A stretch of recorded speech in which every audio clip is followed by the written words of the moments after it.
Guys, welcome back to the I Love CVille Show. My name is Jerry Miller. It's great to be with you. Thanks to the folks at Greenberry's Coffee Company. And Brian Wimer, he's the Wizard of Ix, the art director, the executive director, the visionary behind the Ix Art Park. He's also a longtime Charlottesville passionate resident, 20 years in this fine community, living in Belmont now. So he has a lot that he can offer from a perspective that I like to cover.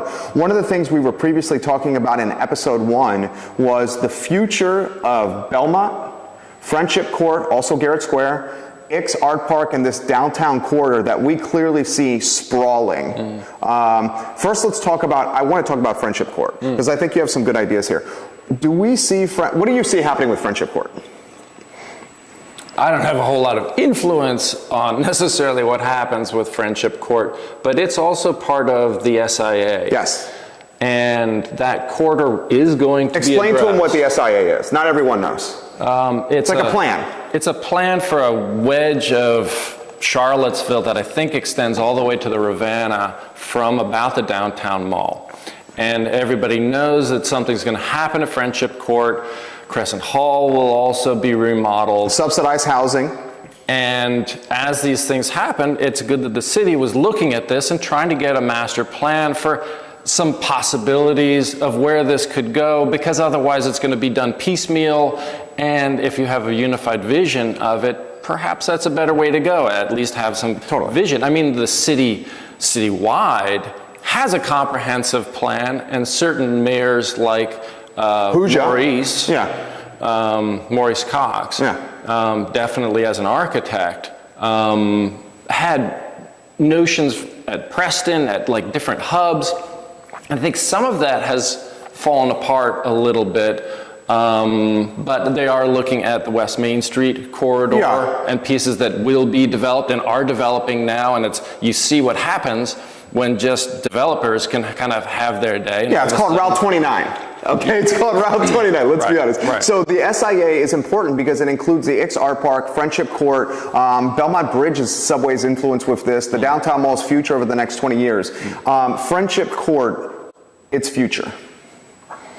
Friendship Court, from what I've seen, is what they've promised anyway, is that they will keep the same amount of affordable homes that they have now. I think ideally not displacing the current residents. I think that there's another development that the people will be moved to while Crescent those Halls. units. Corin Capshaw's doing it. Riverbend Development is redeveloping Crescent Halls, and he's moving the folks from Crescent Halls, building a new structure for them so they're not displaced, and then redeveloping Crescent Halls. And I've worked with Habitat for Humanity, and I think it might work in a similar vein when we were living in Belmont, Sunrise Trailer Park was going to be sold to some developer, and as a neighborhood association, we said, no way, Jose, And we fought it, and actually Habitat stepped in, and they did this great program where they didn't displace anybody, and they offered everybody who currently lived in the trailer park a place in the new development. And I think that it's been one of the successes, and actually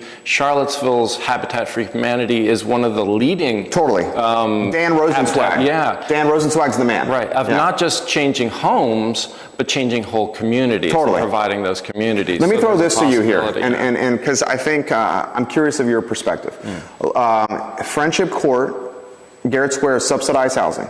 Okay, Wes Bellamy recently corrected me on social media. I called it public housing. It's not public housing, subsidized housing.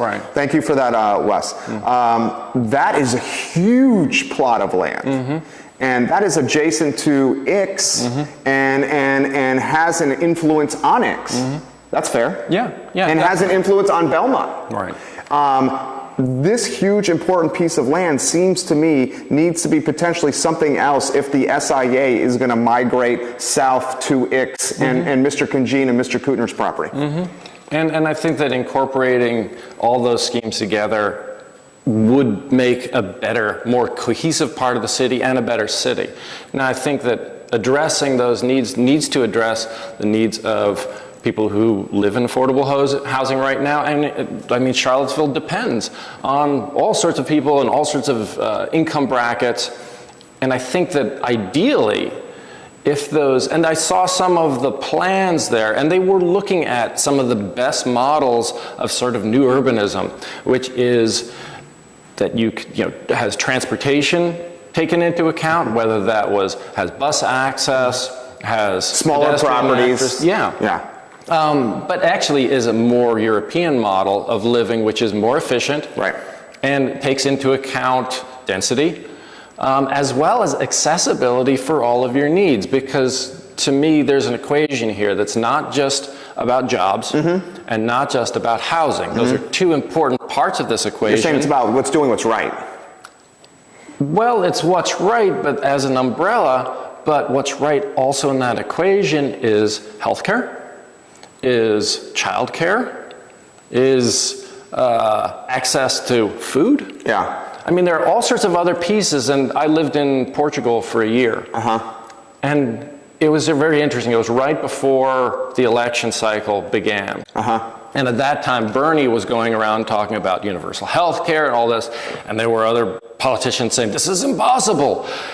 In Portugal, my child had appendicitis. Went to the hospital, stayed 10 days, not because anything was wrong. She had her surgery, I think, on the second day. And they were like, just stick around, wait for the stitches to come out. My wife stayed in the hospital with her. We stayed in a hotel nearby, and because we were off in like the middle of Portugal, like traveling. And at the end of it, I was like, oh, don't eat the food, because how are we going to pay for this? And what was the total tab? When we left, I kind of was like, okay, like what check do I sign? What paperwork? There was no paperwork. We essentially had little resident cards, just a little ID, because we just did the paperwork originally when we moved there. And they said, oh, you've got the card. Have a nice day. No, really? That much. Right, that's amazing. That much for 10 days in the hospital. That's amazing. And they just looked at us and they were like, wake up, you crazy Americans. Yeah, like they're saying you have a birthright to have health care and be healthy. And it changed how they took care of you. They literally said to us, we're not here to make sure you fill out your paperwork. We're not here to get you in and out. We're here to make sure you're healthy. Right. And That's interesting. that attitude, and not that doctors here aren't interested in your health, but there's so much administrative needs that it gets in the way. And I'll play devil's advocate with you. Yeah. I'll play devil's advocate with you. You're basically saying that we can do Garrett Square and Friendship Court in the right way that caters to everybody's needs. Low income to upper income. I'll play devil's advocate with you. Right. The Ix Art Park, fabulous piece of property. Okay. Right now being without question overtaxed for what its current usage is. And we can talk about that in the next segment because I'm really curious of your thoughts. The Ix Art Park, you can make a legitimate argument, would benefit more if that plot of land was single-family, standalone homes with families of two parents, 3 kids that could walk over to Ix, can patronize the Ix shops, can enjoy the cool parties you're putting on, because that is your neighbor. Well, here I'll add this. I sat in on some of the early talks about Friendship Court, and they were saying, well, okay, how does this model work?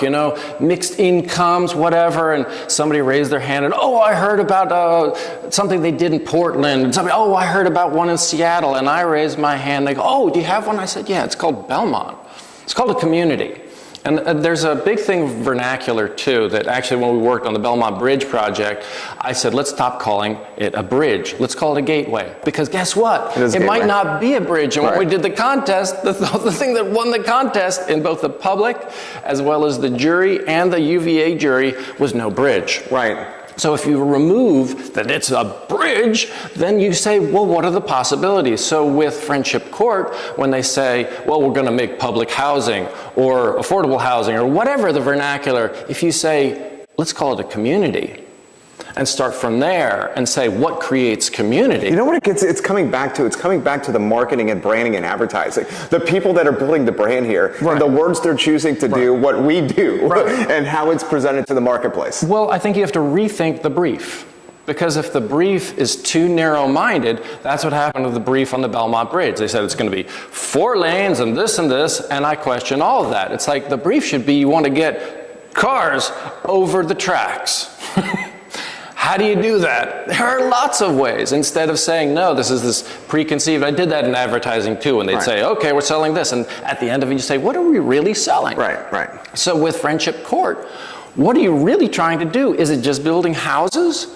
Or is it building communities? Or is it building solutions? I think it's what you said. It's like building, and I think you said it really well, it's building a cohesive vision of what we want Market Street, Court Square to Ix Art Park to look like in 20 years. Right. And you and your team with Ix and the Friendship Court Garrett Square plot of land are like freaking 35% of it. Right. I mean, it's so huge of a percentage. But one thing I would probably throw in with what we want it to be is that, what is that we? Is that you and me? Is it the city? Is it the people who live there? Well said. And to me, it is finding those places that everybody wants to have. Now, there is something too, and this is sort of a little bit about Ix, the art park.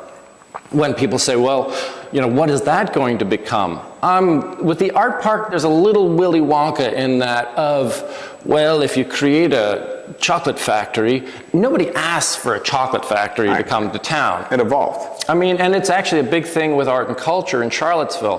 When we looked at sort of the priorities of the city, and what even people would identify our priorities within the city, art and culture doesn't even make the list. Totally. So, I mean, you have other things. You got sidewalks, transportation, police, you know, you've got all these other things you get to before you go, oh, now I have time for art and culture. The difference is, to me, that art and culture can lead those things. I was in Rome a little while ago. Rome has fountains all over the place. One of the main ones is the Trevi Fountain that's in La Dolce Vita. And it's this beautiful thing. The whole square is packed with people, but also all around Rome you have these little spigots that are always running. And actually, I think they provide something like 600 liters of water per day per family. And they are all fed by 12 aqueducts that are 2,000 years old. And we can look at those aqueducts today as if that's art or that's architecture or whatever. That's infrastructure. Sure. And to me, those fountains that might look like art, or that is providing water, something that is necessary for life. So for me, art and culture are really what provides the infrastructure for your life. So for me, when you look at these issues, is to rethink the brief, to think of the heart of what you're trying to do, and that's to provide a place that has a high quality of living, and then go from there. Unfortunately, we can look at specifics and say, well, check box on, we got the house, and it's, you know, affordable, and we're done. It's like, you didn't make it so that you can link these together, because what happens is, like living on Little Graves, if I go cut myself, I don't necessarily run to the hospital because down the street, I know a nurse. Right. That's awesome. So that's what a community does. Totally. A community also teaches you. So, you know, do you need to put it in a pre-K? Or do you need to just have tutors and mentors in your neighborhood? And does your neighborhood connect? That's the great thing about Little Graves. Little Graves is narrow enough that you can be on your porch and talk to your neighbor. And who is on their porch anymore? When you go off to some of the new developments, they don't even put a porch on, because the assumption is you're going to go in your house. So this insular living is not conducive to community. And community, really, at the end of the day, is what it's all about. Yeah. It's what it's all about. This is what we're going to talk about next segment with Brian Wimer, the Wizard of Ix Art Park, guys. We're going to talk about community as it applies to Ix, specifically the farmers market, specifically the future of maybe the property, specifically what I think is an extremely unfair tax assessment that it's currently under with City Hall. So all that is coming up here on the I Love CVille show. This dude is on freaking fire, and he's making us look better. We are back in 30 seconds.